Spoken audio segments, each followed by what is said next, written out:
sempre tem alguém que diz, mas não dá para dar um jeitinho.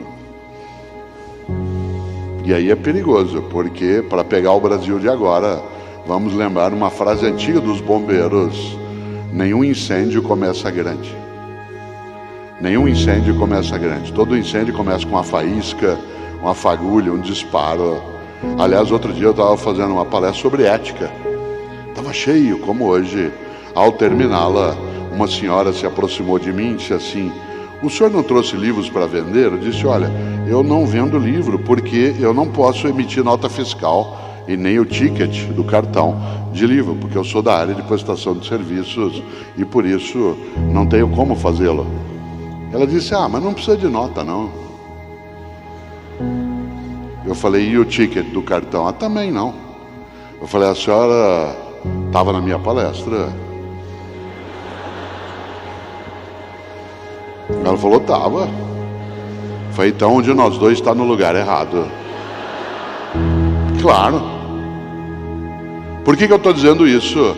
Porque uma das coisas boas dos novos tempos, e que é preciso a gente superar, inovar e transformar, é uma lógica muito perigosa, que é cada um por si, Deus por todos. Nossa nação precisa, na família, na escola, na empresa, na religião, da ideia de que é um por todos e todos por um. Afinal, eu repito sempre, como disse um dia Mahatma Gandhi: olho por olho, uma hora acabamos todos cegos. Olho por olho, uma hora acabamos todos cegos. Por isso precisa cautela. E eu estou dizendo isso nesse polo porque superar não é só aquilo que está dentro de nós, mas é superar também algumas formas nossas de fazer a vida coletiva. Daí que alguns livros, eles tratam também dessa temática. E o mais interessante é que o livro Não Nascemos Prontos, aliás, ele é apoiado numa ideia estranha, contra essa ideia. Tem uma ideia estranha que circula por aí, que diz que uma pessoa, quanto mais ela vive, mais velha ela fica. Isso é uma bobagem. Para que alguém, quanto mais vivesse, mais velho ficasse, teria que ter nascido pronto e ir se gastando. Isso não acontece com gente, acontece com fogão, sapato, geladeira. Fogão, sapato, geladeira que nasce pronto e vai se gastando. Gente nasce não pronta e vai se fazendo. Eu, Cortella, em 2018, sou a minha mais nova edição. Revista um pouco ampliada, mas a minha mais nova edição. Eu não nasci pronto e vim me gastando, eu nasci não pronto e vim me fazendo. Em 2018 eu sou um novo Cortella, não sou inédito. Muito do que eu sou eu trouxe da minha história, mas eu não sou mais o mesmo. Isso significa que na minha história eu tenho raízes, não tenho âncoras. Cuidado, há uma diferença entre raiz e âncora. A raiz alimenta, a âncora imobiliza. Há pessoas que no passado têm âncoras e ficam o tempo todo dizendo: ah, no meu tempo, ah, aqui não é mais assim. É que nem colega meu da área de educação, professor ou professora, que diz uma frase estranhíssima, que é: ah, os alunos de hoje não são mais os mesmos. Que é uma coisa óbvia. Alguém que diz isso demonstra apenas um pouco de sanidade mental. Doença é alguém que sabe que não são os mesmos e continua dando aula do mesmo jeito que dava há 10 anos ou há 20. Se sabe que não são os mesmos, como é que faz do mesmo jeito?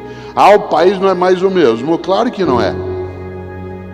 Às vezes você fica parado e se torna atual. Por exemplo, eu uso barba sem tirar há 40 anos. Agora eu estou na moda.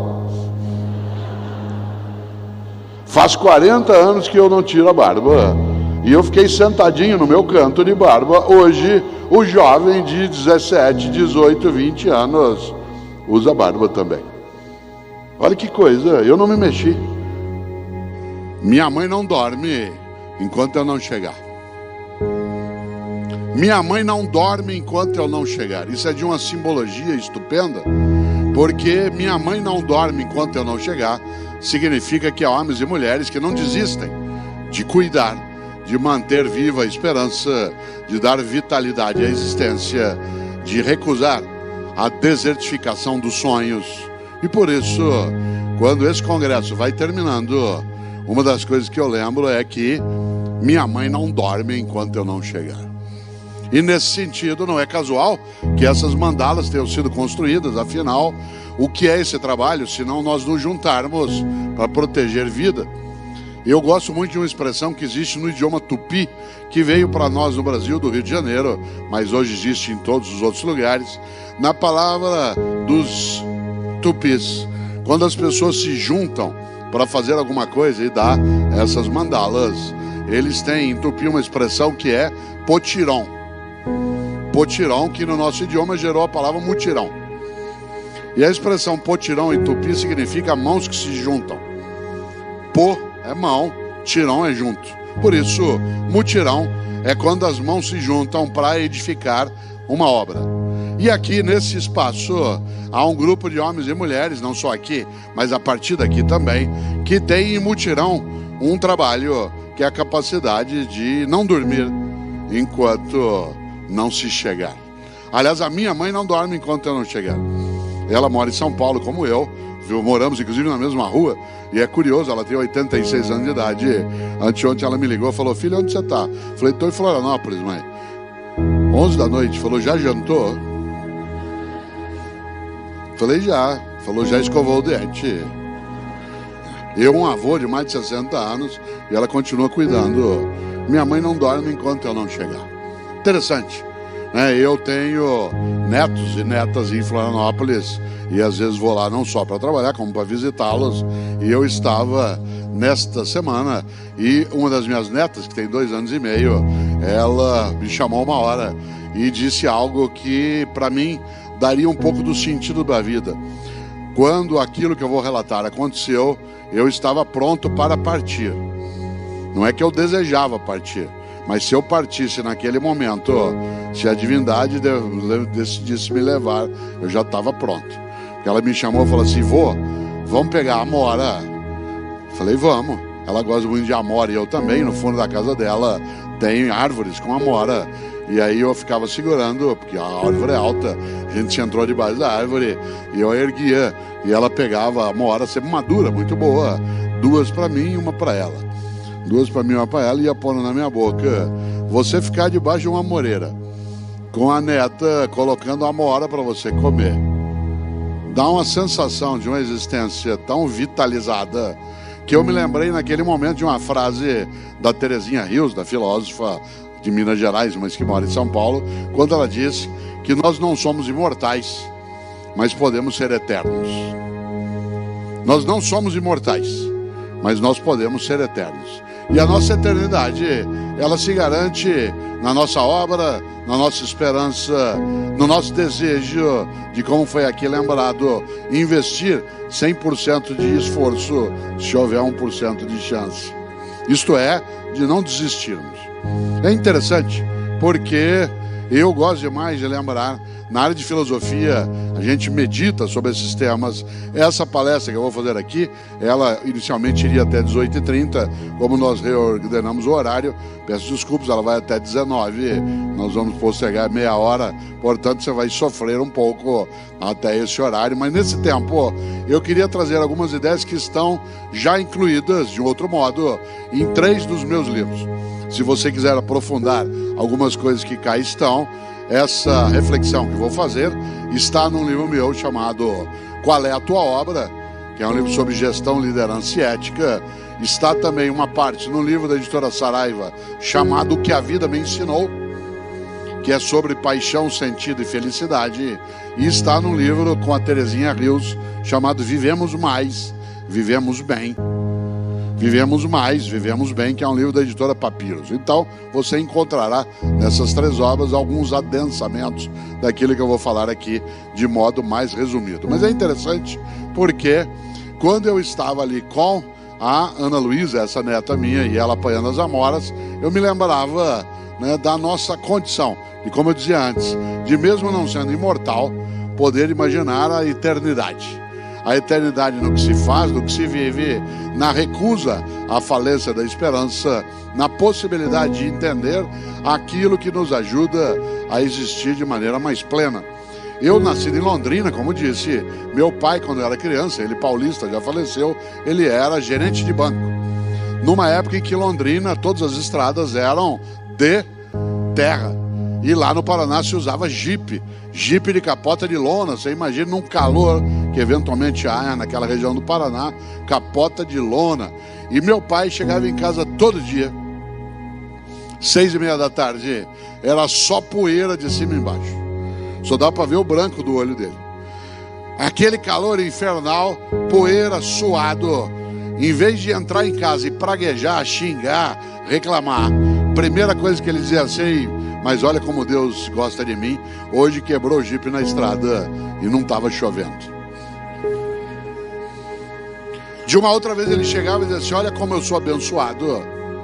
Olha só, filho, hoje acabou a gasolina do GP e faltavam só 2 quilômetros para um posto de gasolina.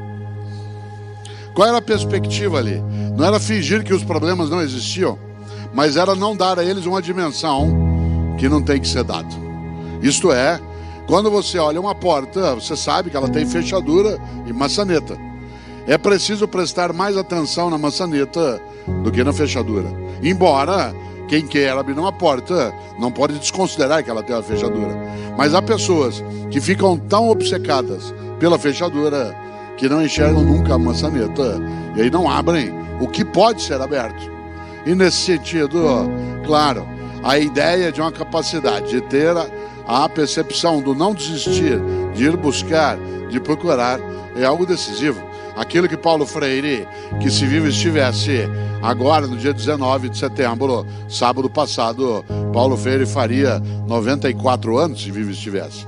E Paulo Freire, um homem estupendo, eu tive a honra de trabalhar com ele 17 anos, e Paulo Freire era um homem que era capaz de lembrar para nós algo, de que na vida, dizia ele, é preciso ter esperança, mas tem que ser esperança do verbo esperançar, porque tem gente que tem esperança do verbo esperar.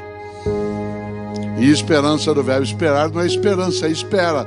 Eu espero que dê certo, espero que resolva, espero que aconteça. Isso não é esperança, é espera. Esperançar é ir atrás, é se juntar, é não desistir. Esperançar é ter uma postura ativa em relação àquilo que pode, inclusive, nos perturbar, como perturba estando vivo. Eu gosto muito de lembrar de uma situação que vivi há uns 5 anos em São Paulo. Estava eu num congresso da área de enfermagem. E quando terminou, havia um debate. Hoje eu não vou abrir um debate aqui, porque é a última atividade, mas havia ali um debate nesse evento. 2.000 enfermeiras num espaço. E aí uma enfermeira, a hora que terminou a atividade, que ela veio para o debate, ela perguntou, pegou o microfone e fez uma pergunta que um filósofo gosta de responder. Ela virou e falou assim: professor, o que o senhor quer que fale sobre o senhor no seu velório? Pergunta funda. E eu aí dei uma volta, fui a Platão, Aristóteles, Heráclito, Parmênides, Anaxágoras, Anaxímenes, Pitágoras, Zenão. Falei, eu vou pegar essa enfermeira na volta, ela vai ver. Fui dando uma volta. Na hora que eu terminei, virei para ela e falei assim: e você? O que você quer que fale de você no teu velório? Ela falou, quero que fale assim: nossa, ela tá mexendo.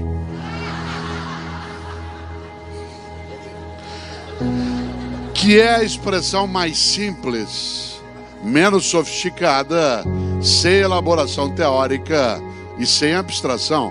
Afinal, o que é que um ser vivo deseja? Permanecer vivo. Se essa vitalidade nos honra, se essa vitalidade ainda é digna, se essa vitalidade não nos machuca. Nesse sentido, é claro que o sentido da vida se coloca na possibilidade de tê-la naquilo que ela pode ser de plenitude, naquilo que impede, algo decisivo. No livro Qual é a Tua Obra, eu uso uma frase que eu gosto demais, de um grande pensador britânico chamado Benjamin Disraeli. E Benjamin Disraeli dizia: a vida é muito curta para ser pequena. A vida é muito curta para ser pequena. Já basta que ela curta seja para que a gente consiga pequená-la de algum modo. E a vida de fato é curta. Vida média hoje 75 anos. Média, alguns vão menos, outros vão mais. 75 é pouco. Quando você é jovem, como há vários aqui, para você chegar a 60, 70, demora. Quando você tem 20 anos, alguém de 60 anos já está perto do check-out.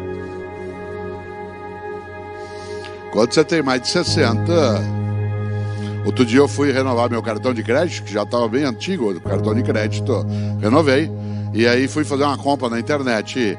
E naquele momento da compra, em que você tem que colocar a data de validade do cartão de crédito, eu quase fiquei meditando.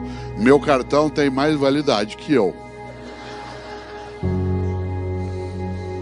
Quando teu cartão tem mais validade que você, é preciso pensar. Minha mãe, 86 anos de idade, domingo retrasado, estava eu caminhando na praça com a minha mulher, na Buenos Aires, onde nós moramos todos perto, aqui para quem conhece São Paulo. Aí encontrei com ela, fim de tarde.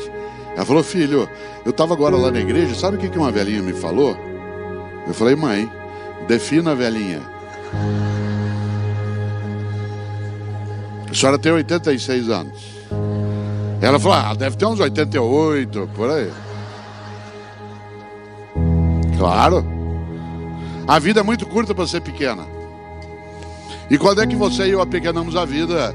Quando a gente tem uma vida banal, fútil, superficial, inútil, morna, descartável. Afinal, um dia, um grande pensador gaúcho, nascido provavelmente em Rio Grande, não se sabe onde ele nasceu, um homem chamado Aparício Torelli. Muita gente o conhece pelo apelido que ele adotou, que é Barão de Itararé. O Aparício Torelli, apelidado por si mesmo de Barão de Itararé, tem uma frase de uma clareza, só não entende quem não quer. Disse ele: a única coisa que você leva da vida é a vida que você leva.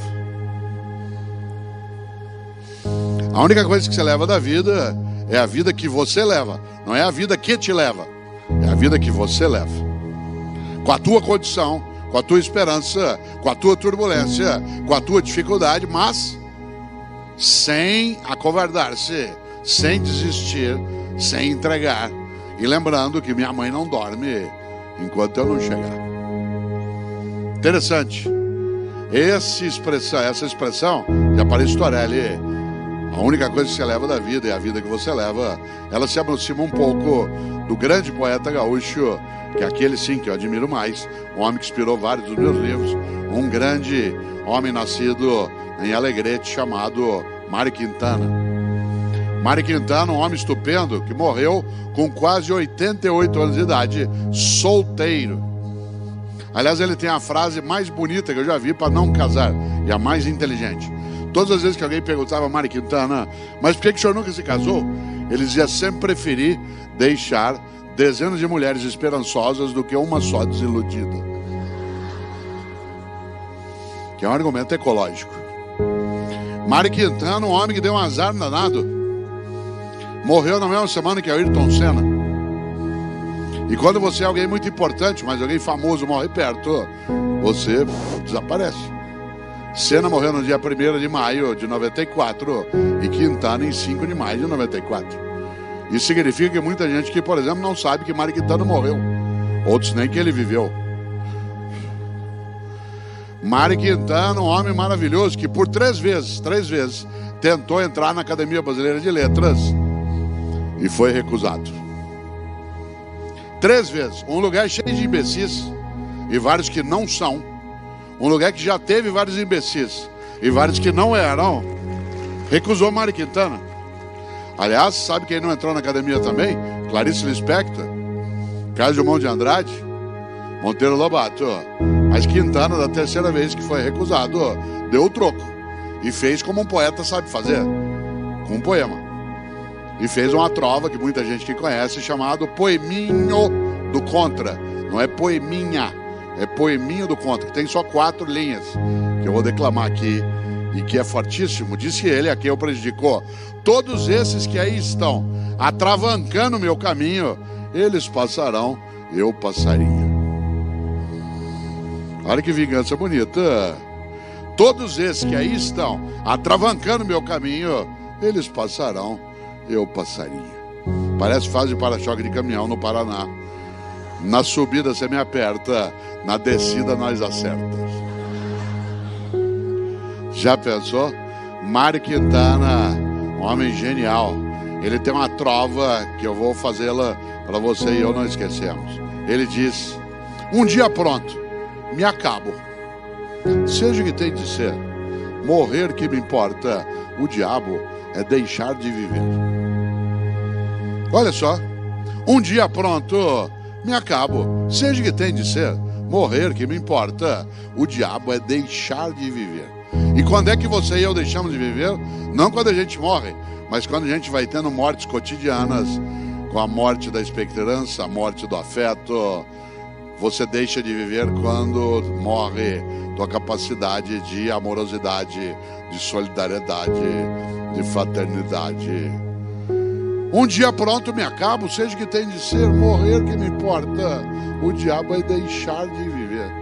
Por isso, quando Israel fala, a vida é muito curta para ser pequena, é claro que nós não somos, obviamente, imortais, mas nós podemos ser eternos. Claro que imortais não somos. Aliás, vários filósofos pensaram sobre o tema da vida e da morte. Entre eles, Epicuro, que tem a mais expressiva frase sobre isso, dizia ele: eu não temo minha morte por uma razão, nunca vou encontrá-la. Enquanto eu existo, minha morte não existe. Quando ela existe, eu não existo. Então não vou encontrá-la nunca, por que temê-la? Disse, mas isso é só uma frase. Bom, é simbologia. Nós vivemos de simbologias.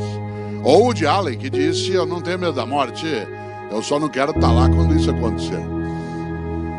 Ou Chico Anísio, que dizia, eu não tenho medo de morrer, eu tenho pena. Claro, Ariano Suassuna, nosso grande, especial, intelectual, que dizia que chamava a morte de cã, de demônia. Claro que ele estava falando ali não da morte que um dia já o levou, mas da vida que podia ser banal, fútil. E é claro que Ariano Suassuna continua vivo na sua obra, no seu projeto. Cada vez que um de nós assiste o Alto da Compadecida, vive ele outra vez. Claro, mas não precisa ser um escritor, um ator, não precisa ser um inventor. Cada um e cada uma de nós tem a sua obra no dia a dia, tem a sua obra naquilo que faz. Interessante. Eu, Cortella, nascido em Londrina, como disse, até 10 anos de idade não havia televisão na minha cidade. Não é que não havia TV na minha casa, não havia TV na minha cidade. Por isso, à noite, o que eu fazia? Ficava pensando, não tinha o que fazer. E no que eu pensava? Que no dia que eu morresse, qual seria o meu epitáfio? Isto é, qual seria a inscrição no meu túmulo? Eu já tinha tendência à inutilidade filosófica e ficava pensando isso. Hoje eu não tenho mais essa questão porque eu não quero ser sepultado, quero ser cremado. Essa é uma decisão individual, cada um que decide, mas eu acho a cremação mais ecológica, afinal, porque a gente tem um problema de saúde pública em relação ao sepultamento. Já imaginou se chineses e indianos aderissem ao sepultamento? Isso tem um impacto ambiental. São Paulo, que é a cidade onde estamos, tem o segundo maior cemitério do mundo, que é o cemitério da Vila Formosa. Tem 1,5 milhão de corpos sepultados lá. Isso tem um impacto no lençol freático, na proliferação de insetos, de roedores. Portanto, é uma questão de saúde pública. Eu quero que se faça doação de tudo que se puder e, ao mesmo tempo, se faça a cremação. Mas essa é uma decisão individual. Aliás, minha mãe, ela é contrária à cremação. Ela é a favor do sepultamento e há uma boa coincidência entre nós. Eu nasci no dia do aniversário dela. Ela nasceu no dia 5 de março e eu também. Família organizada, planejamento estratégico. Portanto, todo ano, nós comemoramos o aniversário juntos. Com filhos, netos, bisnetos, etc. O ano passado, que ela fazia 85 anos, veja como é que minha mãe não dorme enquanto eu não chegar. 85 anos de idade ela estava fazendo. E no meio do almoço eu lembrei aos filhos, aqui no aniversário você fala de vida e de morte, por causa de idade. E no meio do aniversário do almoço eu falei, filhos, vocês não esqueçam que papai quer ser cremado. Minha mãe, 85 anos de idade, virou e falou assim, eu não vou deixar você ser cremado. Ela acha que é Highlander. Olha só, minha mãe não dorme enquanto eu não chegar. Interessante. Se você observa, um dos sentidos da vida é ser capaz de não descuidar das outras vidas e da própria. Um dos sentidos da vida é cuidar da vida, seja da própria, seja de outras e outros. E nesse sentido, claro, se a gente lembra a necessidade de pensar na obra. E eu imaginava até 10 anos qual seria meu epitáfio. Um dia eu sosseguei, cheguei ao epitáfio que eu queria. Encrenca, Há uns 5 anos eu fui a Porto Alegre, cidade a qual eu vou com frequência, e todas as vezes que lá vou e tenho tempo, eu vou visitar a Casa de Cultura Mário Quintana. Quem conhece Porto Alegre, ali na Rua da Praia, na Rua dos Andradas, onde era o antigo Hotel Majestic, no qual ele viveu por 27 anos. E quando ele morreu, o ex-jogador de futebol Falcão comprou uma parte daquilo e fez ali a Casa de Cultura Mário Quintana, preservando o quarto que ele morava, com a cama, a escrivaninha, o armário. E quando eu posso, vou lá visitar. Há uns 5 anos, em Encrenca, fui eu lá, e pela primeira vez, eu fiz algo que não era proibido. Mexi num caderno que ele deixava em cima da mesa, com anotações do próprio Quintana. Quando eu abri o caderno, quase que eu caí sentado, ele houvera anotado ali qual era o epitáfio que ele queria pro túmulo dele. E eu quase caí sentado porque ele tinha escolhido pro túmulo dele a mesma coisa que eu tinha escolhido pro meu. Claro que ele não copiou de mim, né? Mas nós tivemos uma inspiração semelhante. Mário Quintana mandou escrever no túmulo dele a mais forte verdade que eu conheço, que parece piada e não é. Ele mandou escrever no túmulo dele, e está no túmulo dele: eu não estou aqui. Eu não estou aqui. Onde está Mário Quintana? Em nós, na amizade que repartiu, na solidariedade que ofereceu, na fraternidade que construiu, na sexualidade que assumiu, na religiosidade que praticou, na felicidade que sonhou. Onde está Mário Quintana? Em nós. Afinal, se você imagina, a expressão "eu não estou aqui" é um sinônimo daquilo que aqui é sempre lembrado, de que nós não somos mera materialidade que se encerra com o perecimento de uma biologia. Isto é, algo em nós que persiste. Alguns creem que seja imaterial e outros creem que seja, além da imaterialidade, a própria obra daquilo que fica. Olha que coisa interessante. Quando a gente imagina qual é o impacto que isso carrega, é necessário lembrar de novo: a vida é muito curta para ser pequena. E quando é que você e eu apequenamos a vida? Quando a gente tem uma vida banal, fútil, inútil, superficial. Interessante, vários de nós aqui já tivemos turbulências na vida em relação à existência, negócios, profissão, falecimentos, doenças. No entanto, muita gente não apequenou a vida sabendo que essa turbulência, ela não impede que você e eu sejamos capazes de construir a ideia de que a gente não está ali. Ao contrário, de que a gente até, lembrando de novo a frase, não é imortal, mas pode ser eterno. E a nossa eternidade vem de um fato: você ganha eternidade quando você consegue ser uma pessoa importante. Importante. Não confunda importante com famoso. Muita gente na tua vida é importante, não é famosa. E tem muita gente que é famosa e que não tem a menor importância. Uma pessoa importante é aquela que faz falta. Atenção, no livro O que a Vida Me Ensinou, eu tenho uma frase na capa. Essa frase na capa é para você meditar um pouco. A frase da capa é: se você não existisse, que falta faria? Se você não existisse, que falta faria? Eu cortei ela no dia que eu me for, e eu me vou, e você também. Eu quero fazer falta. Eu quero que diga: o Cortella faz falta. Você sabe que existir de maneira não banal é fazer falta. Se você não existisse, que falta faria? Não pense nisso depois de beber um pouco. É preciso fazer falta. E você faz falta quando as pessoas têm você nelas. Olha que interessante. Morrer é ser esquecido. Não é casual que no grego arcaico o verbo para morrer e o verbo para esquecer sejam o mesmo, que é letos, da onde vem letal. Morrer é ser esquecido. Enquanto alguém lembrar de você, derramar uma lágrima, cheirar uma roupa e ficar com saudade, sentir o cheiro de uma comida e ter boa lembrança, olhar uma foto e ficar emocionado, você continua vivo. Morrer é ser esquecido. Às vezes você vai a um cemitério, por exemplo, tem lá o túmulo derrubado, as coisas sem nada, aí morreu. Enquanto alguém lembrar de você, dar risada de algo que você fazia, derramar uma lágrima, ficar com dor por você não estar mais, você continua vivo. Por isso, olha só, se você não existisse, que falta faria?